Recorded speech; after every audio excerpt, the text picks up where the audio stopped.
तो चलिए आज भारतीय राजनीति के एक ऐसे चेहरे को डिकोड करते हैं जिन्हें देश के सबसे मजबूत, अनुभवी और कह सकते हैं सबसे टिकाऊ नेताओं में से एक माना जाता है।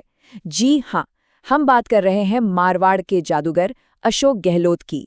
एक ऐसा नाम जो लिटरली दशकों से हमारी राजनीति की धुरी बना हुआ है।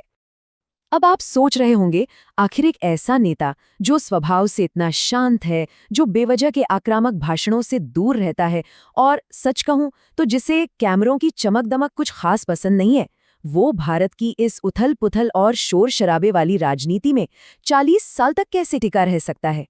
तो चलिए इसी दिलचस्प रहस्य को आज मिलकर सुलझाते हैं। सोचे, 40 से भी ज्यादा साल, मतलब राजनीति में 4 दशकों का सीधा सा अर्थ है कई पीढ़ियों का बदल जाना। न जाने कितनी पॉलिटिकल लहरें आईं और गईं, लेकिन इतने लंबे समय तक सिर्फ टिके रहना ही नहीं, बल्कि बार बार टॉप पे बने रहना, भाई ये हर किसी के बस की बात नहीं है। ये नंबर अपने आप में एक बहुत बड़ी सक्सेस स्टोरी बयां करता है।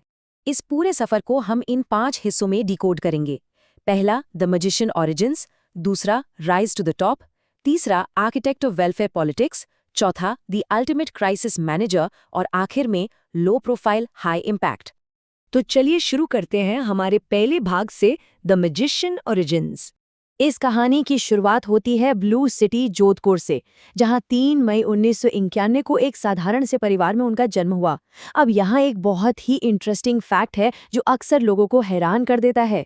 उनके पिता असल में एक जादूगर थे। जी हाँ, वो जगह जगह घूमकर अपना मैजिक शो करते थे। बचपन से ही स्टेज के आसपास पले बड़े होने के कारण भीड़ से कनेक्ट करने की कला, आप कह सकते हैं लोगों की नब्ज पकड़ने का हुनर, उनमें बहुत कम उम्र में ही आ गया था। और यही हुनर तब बहुत काम आया जब उन्होंने एनएसयूआई के साथ छात्र राजनीति में कदम रखा। अब देखिए, पिता से विरासत में मिली वो स्टेज की कला राजनीतिक मंच पर कैसे उतरी। आज अक्सर उन्हें कांग्रेस पार्टी का मास्टर स्ट्रैटेजिस्ट और क्राइसिस मैनेजर कहा जाता है। मतलब वो स्टेज का असली जादू अब पर्दे के पीछे के पॉलिटिकल मैजिक में बदल चुका है, जहां एकदम शांति से बिना किसी शोर शराबे के बड़े से बड़े राजनीतिक समीकरण सुलझ जाते हैं। अब आगे बढ़ते हैं दूसरे हिस्से की तरफ, rise to the top. Science और लॉ की डिग्री हाथ में आने के बाद उनका ये सफर काफी तेजी से आगे बढ़ा। 1980 में वो पहली बार लोकसभा चुनाव जीतकर सांसद बने। अपनी गहरी राजनीतिक समझ की वजह से वो इंदिरा गांधी के समय से ही गांधी परिवार के बेहद भरोसेमंद रहे। लेकिन उनकी असली ताकत उभर कर आई स्टेट पॉलिटिक्स में। ध्यान दीजिए, 1998 में पहली बार, 2008 में दूसरी बार और 2018 में तीसरी बार उन्होंने राजस्थान के मुख्यमंत्री पद की शपथ ली। भारत जैसे देश में 3 बार मुख्यमंत्री बनना ये सच में एक बहुत ही रेयर अचीवमेंट है। चलिए अब बात करते हैं तीसरे भाग की, आर्किटेक्ट ऑफ वेलफेयर पॉलिटिक्स। एक एडमिनिस्ट्रेटर के तौर पर उनका फोकस हमेशा ऐसी नीतियों पर रहा जिनका सीधा और तुरंत फायदा आम जनता को मिले, चाहे वो मुफ्त स्वास्थ्य सुविधाएं हों, लड़कियों के लिए एजुकेशन का विस्तार हो या फिर बुजुर्गों, विधवाओं और दिव्यांगों के लिए पेंशन की बात हो, साथ ही सस्ती बिजली और किसानों की कर्ज माफी। देखिए, ये सिर्फ खोखले चुनावी वादे नहीं थे, ये वो मजबूत नीतियां थीं जिन्होंने मारवाड़ और पूरे राजस्थान के ग्रामीण इलाकों में उनका एक बेहद सॉलिड और वफादार वोट बैंक तैयार किया। अब यहाँ जो सबसे दिलचस्प और ऐतिहासिक कदम है ना, वो है मुख्यमंत्री चिरंजीवी स्वास्थ्य बीमा योजना।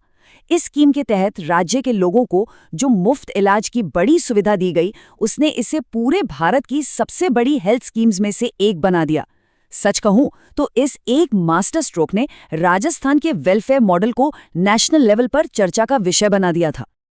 अब आते हैं हमारे चौथे भाग पर, द अल्टीमेट क्राइसिस मैनेजर।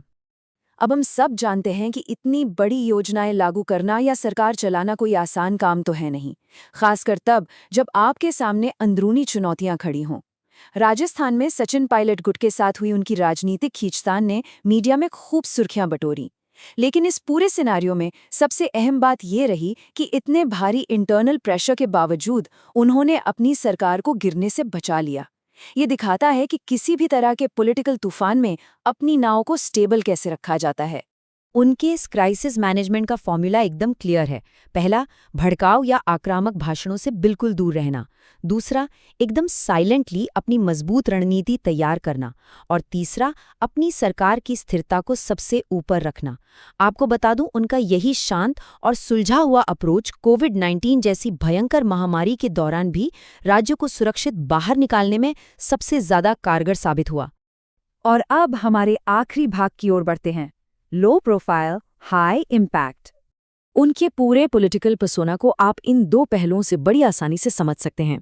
एक तरफ एकदम सादगी भरा लाइफस्टाइल, कैमरे के दिखावे से दूरी और बहुत कम बोलना, और वहीं दूसरी तरफ एक ऐसा मास्टर स्ट्रैटेजिस्ट जिसका जन कल्याणकारी योजनाओं का इम्पैक्ट इतना मैसिव है कि राजनीति के बड़े बड़े दिग्गज भी हैरान रह जाएं। देखा जाए तो ये जो एक दिलचस्प कॉन्ट्रास्ट है ना, यही उनकी सबसे बड़ी ताकत है।